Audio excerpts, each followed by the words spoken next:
وإذا مرضت فهو يشفين. بسم الله الرحمن الرحيم.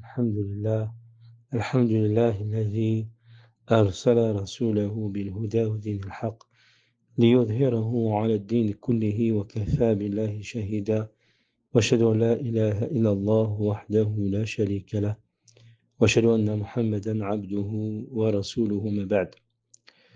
Nous sommes toujours dans notre noble livre, l'authentique de la médecine prophétique, tiré du livre de Zad al-Ma'ad de notre imam Ibn al-Qayyim. Nous allons traiter une pathologie qui était présente au temps du prophète sallallahu alayhi wa sallam, c'est le traitement de l'épilepsie. Le hadith rapporté par Ibn Abbas lui dit: veux-tu que je te montre une femme du paradis? Bien sûr, cette femme noire est venue trouver le prophète sallallahu alayhi wa sallam et lui a dit: je fais des crises d'épilepsie et je me découvre. Alors invoque Allah pour moi. Il répondit: si tu veux, tu peux patienter et obtenir le paradis. Et si tu veux que j'invoque, je peux invoquer Allah pour qu'il te guérisse. Elle répondit: je patienterai, mais je me découvre, donc invoque Allah pour pas que je me découvre. Et il invoqua pour elle le prophète sallallahu alayhi wa sallam. À partir de là, justement, l'épilepsie qui est as-sar' est de deux types. Donc il y a l'épilepsie causée par les mauvais esprits terrestres, comme vous savez, les influences des démons et de Satan, de la capacité qu'ils possèdent à pénétrer dans le corps de l'humain. C'est un point de vue, bien sûr, et un point de croyance sur lequel Ahl-Sunnah wal Jama'a unanime. Et ça, c'est unanime pour nous. Car Cheikh Islam Ibn Taymiyyah dit que les imams Ahl-Sunnah wal Jama'a sont unanimes sur le fait que les démons peuvent pénétrer dans le corps de l'humain. Ainsi, l'épilepsie peut être due à des raisons médicales ou à une possession. Donc, deux types. Nous, on va essayer de voir ensemble, bien sûr, sur le plan médical, l'épilepsie sur le plan médical. À savoir que pour ce qui est d'épilepsie causée par les esprits, leurs maîtres et intellectuels, les médecins la reconnaissent sans savoir la repousser. Donc, nous voyons ensemble l'épilepsie médicale, c'est-à-dire l'épilepsie qui est causée par, comme dit Ibn al-Qayyim, donc par rapport à cela, que apporte une parole d'Hippocrate, mentionne cela dans certains de ses ouvrages. Il donne quelques remèdes à l'épilepsie. Il dit: cela n'est utile que pour l'épilepsie causée par les humeurs et la matière. Bien sûr, c'est des paroles anciennes, la théorie des humeurs. Quant à celles provenant des esprits, ces remèdes ne sont pas efficaces. Alors lui, ça c'est bien sûr c'est les paroles d'Hippocrate. Par contre, nous savons que notre Seigneur n'a pas fait descendre une maladie sans qu'il y ait son remède. Alors, voyez ensemble, nous prenons la partie numéro 2, c'est la matière, comme il dit donc Hippocrate, et que Ibn Qayyim appuie sur ces paroles-là. Donc, il y a la matière et le plan esprit, le plan ruh, les influences des démons. Et la deuxième, c'est l'épilepsie, qui est connue. L'épilepsie qui est un trouble du système nerveux central, un trouble neurologique, qu'on va voir ensemble, dans lequel l'activité cérébrale devient anormale. Et ça provoque des convulsions, des convulsions qui vont permettre à la personne d'avoir un comportement de sensation inhabituelle, et même des fois des pertes de confiance, ou plutôt des pertes de conscience. Cette perte de conscience, ces confusions, c'est peut-être temporaire, ça peut être une absence de perte de conscience, ça peut être... il y a plein de symptômes psychiques par rapport à cela. La cause, ça peut être génétique, ça peut être une lésion cérébrale, vasculaire, ça peut être même une infection. Donc il faut vraiment, le plus important, pour traiter l'épilepsie matérielle, le mot matériel, c'est des mots anciens, donc c'est l'épilepsie qu'on connaît au niveau médical. Il faut identifier l'inflammation. identifier l'inflammation, à savoir si c'est pas une épilepsie généralisée ou une crise ou il y a plusieurs épilepsies.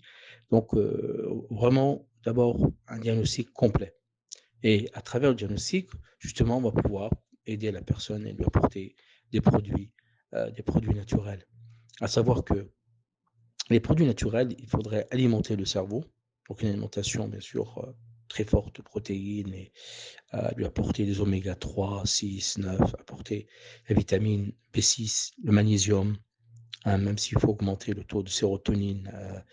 La personne qui a l'épilepsie est souvent angoissée, donc il faut lui apporter des plantes qui reposent, donc valériane, passiflore, la telbina est très bien recommandée par le prophète sallallahu alayhi wa sallam. De faire des tisanes de tilleul, de fleurs d'oranger. Vraiment, il faut vraiment l'apaiser. La personne qui est touchée par l'épilepsie, il faut vraiment l'apaiser. Après, si il faut protéger les cellules du cerveau, lui apporter un champignon comme l'éricium ou des antioxydants assez forts comme le resveratrol qu'on retrouve dans l'extrait de pépins de raisin. Le plus important, c'est de lutter contre le stress, l'anxiété, lui apporter du repos, lui apporter décontracter, alimenter son cerveau par tous les moyens. Bien sûr, faire une diète, hein, faire une diète aussi, qui sera importante.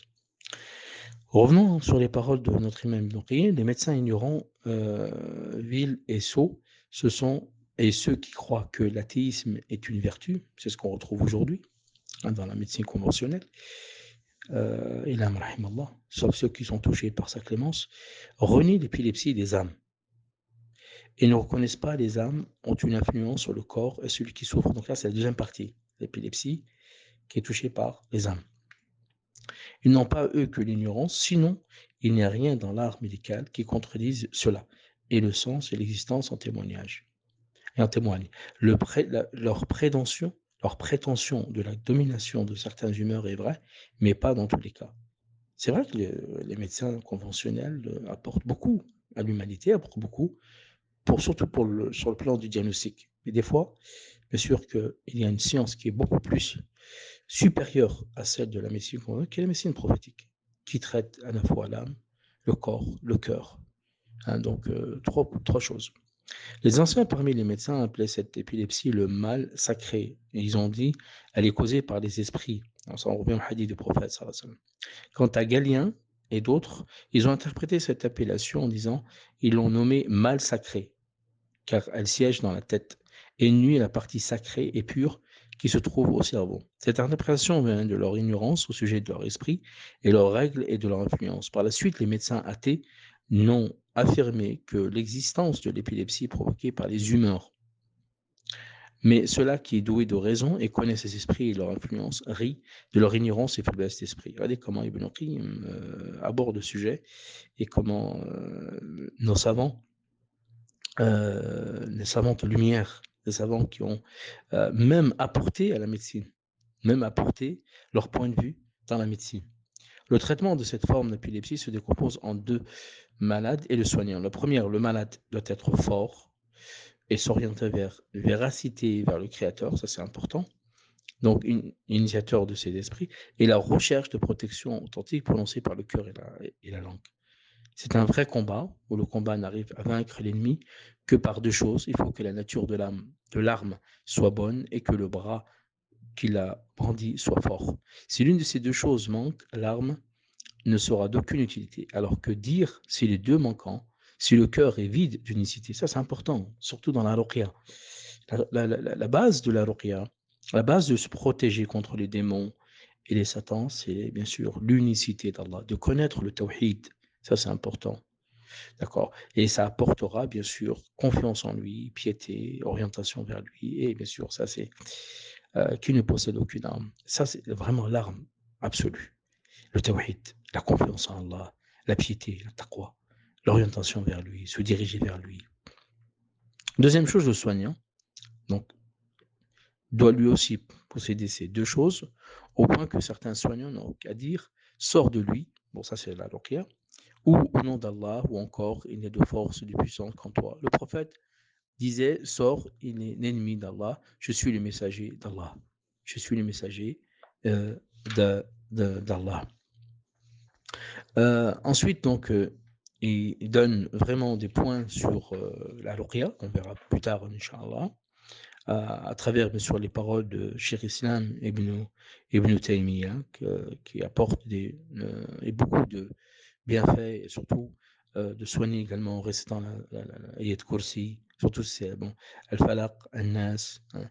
Donc, en résumé, par rapport au traitement de l'épilepsie, donc on a dit Ibn Qayyim, en résumé, cette forme d'épilepsie en son traitement ne sont reniés que par celui qui n'a peu de science. Donc ça, c'est l'épilepsie qu'on appelle des âmes, hein, qu'on doit faire donc la ruqya, une protection prophétique et religieuse.